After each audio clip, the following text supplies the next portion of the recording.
আমি এত আপসেটনেস হয়ে যাই, তা আমি চিন্তা করি যে আসলে আমি আর এই রাখবো না, আমি সাইড করব। তিনি এমএ পাস চাওয়ালা শহীদুল ইংরেজি বিভাগ থেকে অনার্স ও মাস্টার্স শেষ করে শিক্ষকতা পেশায় যুক্ত হয়েছিলেন। করোনা মহামারীর ধাক্কায় হারান চাকরি, চেষ্টা করেন ব্যবসার, সেখানেও বড় লোকসান। শেষ পর্যন্ত চা বিক্রি করে স্বাবলম্বী তিনি। এ শহরে যার ব্র্যান্ডিং এমএ পাস চাওয়ালা নামে। বাংলাদেশে যেহেতু পানির পরে মানুষ সবচেয়ে বেশি চা খায়, তা আমি চিন্তা করলাম যে একটা চায়ের দোকান দেব। যেহেতু আমি এমএ পাস, সেই সূত্রে আমি চিন্তা করলাম যে এমএ পাস চাওয়ালা নামকরণ করব। এবং যে চিন্তা সেই কাজ, নামটা আমি এমএ পাস চাওয়ালা দেওয়ার পরে ব্যাপক জনপ্রিয়তা অর্জন করে। জীবনযুদ্ধে একাধিকবার হাঁটতে হাঁটতে যে চায়ের কাপেই খুঁজে পেয়েছেন জীবনের নতুন স্বাদ, এবার সেই চাই হতে যাচ্ছে শহীদুলের বিশ্ব রেকর্ড গড়ার হাতিয়ার।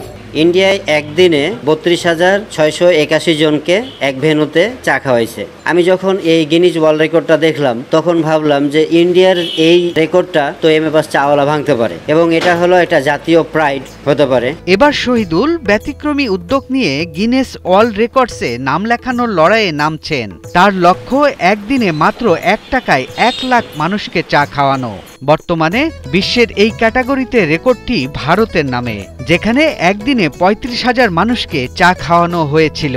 আমরা এমএ পাস চাওয়ালা ইন্ডিয়ার যে 2008 সালের যে রেকর্ডটা ছিল 32,000, ওটাকে আমরা 72,000 করে, মানে তাদের ডাবলের বেশি আমরা একদিনে চা খাওয়াবো, এবং এই গিনিজ রেকর্ডটা আমাদের চাই।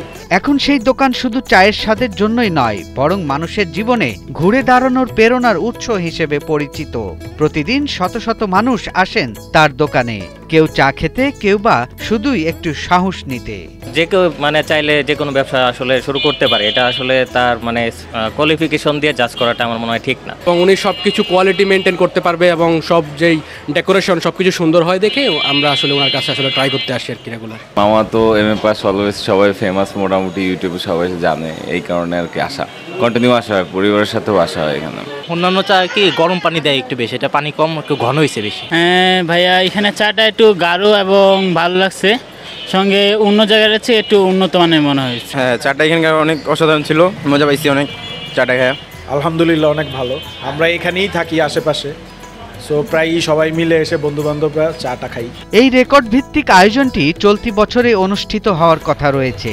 আয়োজন সফল হলে এটি শুধু একটি রেকর্ড হবে না, বরং প্রমাণ হবে মানুষ চাইলে সব বাধা পেরিয়ে কিভাবে সামনে এগিয়ে যেতে পারে। সৈয়দ রাশিদুল, 71, ঢাকা।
আমি এত আপসেটনেস হয়ে যাই, তা আমি চিন্তা করি যে আসলে আমি আর এই রাখবো না, আমি সাইড করব।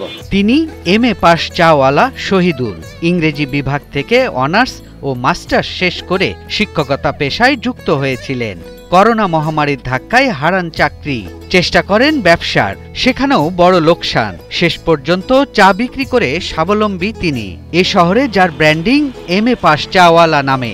বাংলাদেশে যেহেতু পানির পরে মানুষ সবচেয়ে বেশি চা খায়, তা আমি চিন্তা করলাম যে একটা চায়ের দোকান দেব। যেহেতু আমি MA পাস, সেই সূত্রে আমি চিন্তা করলাম যে MA পাস চাওয়ালা নামকরণ করব। এবং যে চিন্তা সেই কাজ, নামটা আমি MA পাস চাওয়ালা দেওয়ার পরে ব্যাপক জনপ্রিয়তা অর্জন করে। জীবনযুদ্ধে একাধিকবার হাঁটতে হাঁটতে যে চায়ের কাপেই খুঁজে পেয়েছেন জীবনের নতুন স্বাদ, এবার সেই চাই হতে যাচ্ছে শহীদুলের বিশ্ব রেকর্ড গড়ার হাতিয়ার। ইন্ডিয়ায় একদিনে 32,681 জনকে এক ভেন্যুতে চা খাওয়াইছে। আমি যখন এই গিনিজ ওয়ার্ল্ড রেকর্ডটা দেখলাম, তখন ভাবলাম যে ইন্ডিয়ার এই রেকর্ডটা তো MA পাস চাওয়ালা ভাঙতে পারে, এবং এটা হলো একটা জাতীয় প্রাইড হতে পারে। এবার শহীদুল ব্যতিক্রমী উদ্যোগ নিয়ে গিনেস ওয়ার্ল্ড রেকর্ডসে নাম লেখানোর লড়াইয়ে নামছেন। তার লক্ষ্য একদিনে মাত্র 1 টাকায় 1 লাখ মানুষকে চা খাওয়ানো। বর্তমানে বিশ্বের এই ক্যাটাগরিতে রেকর্ডটি ভারতের নামে, যেখানে একদিনে 35,000 মানুষকে চা খাওয়ানো হয়েছিল। আমরা MA পাস চাওয়ালা ইন্ডিয়ার যে 2008 সালের যে রেকর্ডটা ছিল 32,000, ওটাকে আমরা 72,000 করে, মানে তাদের ডাবলের বেশি আমরা একদিনে চা খাওয়াবো, এবং এই গিনিজ রেকর্ডটা আমাদের চাই। এখন সেই দোকান শুধু চায়ের স্বাদের জন্যই নয়, বরং মানুষের জীবনে ঘুরে দাঁড়ানোর প্রেরণার উৎস হিসেবে পরিচিত। প্রতিদিন শত শত মানুষ আসেন তার দোকানে, কেউ চা খেতে, কেউ বা শুধুই একটু সাহস নিতে। যে কেউ মানে চাইলে যে কোনো ব্যবসা আসলে শুরু করতে পারে, এটা আসলে তার মানে কোয়ালিফিকেশন দিয়ে জাজ করাটা আমার মনে হয় ঠিক না। এবং উনি সব কিছু কোয়ালিটি মেনটেন করতে পারবে, এবং সব যেই ডেকোরেশন সব কিছু সুন্দর হয় দেখে আমরা আসলে ওনার কাছে আসলে ট্রাই করতে আসি আর কি রেগুলার। মামা তো MA পাস অলওয়েজ সবাই ফেমাস, মোটামুটি ইউটিউবে সবাই জানে, এই কারণে আর কি আসা, কন্টিনিউ আসা হয়, পরিবারের সাথেও আসা হয় এখানে। অন্যান্য চা কি গরম পানি দেয় একটু বেশি, এটা পানি কম একটু ঘন হয়েছে বেশি। হ্যাঁ ভাইয়া, এখানে চাটা একটু গাঢ় এবং ভালো লাগছে, সঙ্গে অন্য জায়গার চেয়ে একটু উন্নত মানের মনে হয়েছে। হ্যাঁ, চাটা এখানকার অনেক অসাধারণ ছিল, মজা পাইছি অনেক চাটা খায়। আলহামদুলিল্লাহ অনেক ভালো। আমরা এখানেই থাকি আশেপাশে, সো প্রায়ই সবাই মিলে এসে বন্ধুবান্ধবরা চাটা খাই। এই রেকর্ড ভিত্তিক আয়োজনটি চলতি বছরে অনুষ্ঠিত হওয়ার কথা রয়েছে।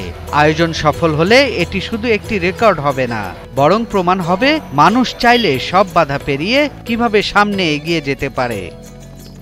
সৈয়দ রাশিদুল, 71, ঢাকা।